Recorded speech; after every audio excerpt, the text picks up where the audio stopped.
Donald Trump must hold Nigeria accountable for slaughter of Christians.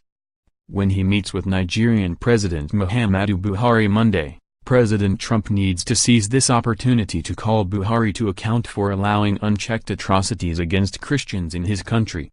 While Boko Haram has made headlines for murdering and terrorizing people in Nigeria, in this case President Buhari is allowing members of his own ancestral group, the Fulani, to attack innocent communities. The unimpeded actions of this group of extremists, loosely known as militant Fulani herdsmen, are creating a humanitarian crisis of shocking proportions in Nigeria. Indeed, most people have never even heard about this brutal group, which earlier this month executed an attack that killed 19 Christians. President Trump must not pass up a prime opportunity to fight this injustice by facing down its chief enabler. Buhari intends to speak with Trump about the promotion of economic growth, fighting terrorism, and building on Nigeria's role as a democratic leader in the region. But the conversation must not stop there. Buhari's Fulani kin are responsible for hundreds of deaths already in 2018, attacking villages and forcing thousands of people to flee their homes and land. The scale of the Fulani aggression threatens to surpass Boko Haram's reign of terror, based on the sheer number of deaths. Since 2001, the Africa Center for Strategic Studies estimates as many as 60,000 Nigerian lives have been lost to violence between Fulani herdsmen and farmers. In the past year alone, Open Doors received reports from its in-country sources of at least 611 deaths in the latest spike of militant Fulani unrest. These attacks played out in more than 50 incidents, where churches and homes were burned and residents were violently murdered, raped and kidnapped. The situation is now growing even worse, with 497 more deaths already reported to Open Doors in the first 4 months of 2018.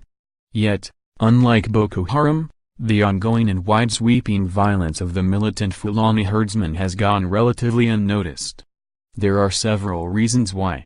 There are complex economic factors, difficulty in gleaning exhaustive data due to the rural locations, and it can be challenging to understand whether Fulani extremists are working in a coordinated fashion typical of other terrorist organizations. Religious dynamics also make reporting on the violence complicated. There is solid reason to believe the Fulani are targeting the Christian minority. In studying previous attack sites, Open Doors found that this systematic targeting of Christians likely stems from waves of Islamic radicalization in this region in recent decades, with the aim of creating a fully Islamic Nigeria. Open Doors conducted local interviews, which revealed that, in addition to winning the land war, the militant Fulani's ultimate goal is to undermine Christianity and the homeland rights of indigenous Christians. Fulani militants believe it is right for them to take those resources by force from infidels and apostates, explains one former Open Doors West Africa researcher, Arne Mulders. The Catholic bishops of Kaduna also believe militant Fulani herdsmen are trying to subjugate Christians, weaken Christian practices, and destroy the social and economic life of Christians they see as traitors to Islam.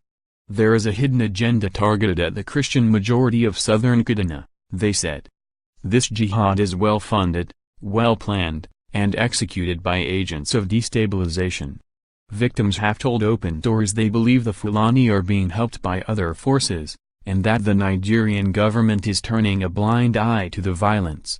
Some victims of the attacks contend weaponry used in the violence suggests external assistance, and the growing consensus is that Buhari's government is doing little to nothing to stop the violence.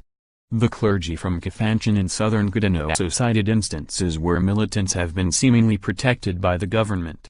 In most of these attacks, the military stands aloof and watches while our people are being massacred. In the Goto and Pasikori attacks, for example, the military merely watched and supervised the burning of our homes, they said. When the youth mobilized to repel the attackers, the soldiers deliberately blocked them from entering the town. These claims were confirmed by eyewitness reports Open Doors gathered following the attacks. While it might be difficult to parse all the religious and political factors in play, we cannot ignore the unmistakable maliciousness of the militant Fulani herdsmen, just as we have come to recognize Boko Haram's signature cruelty.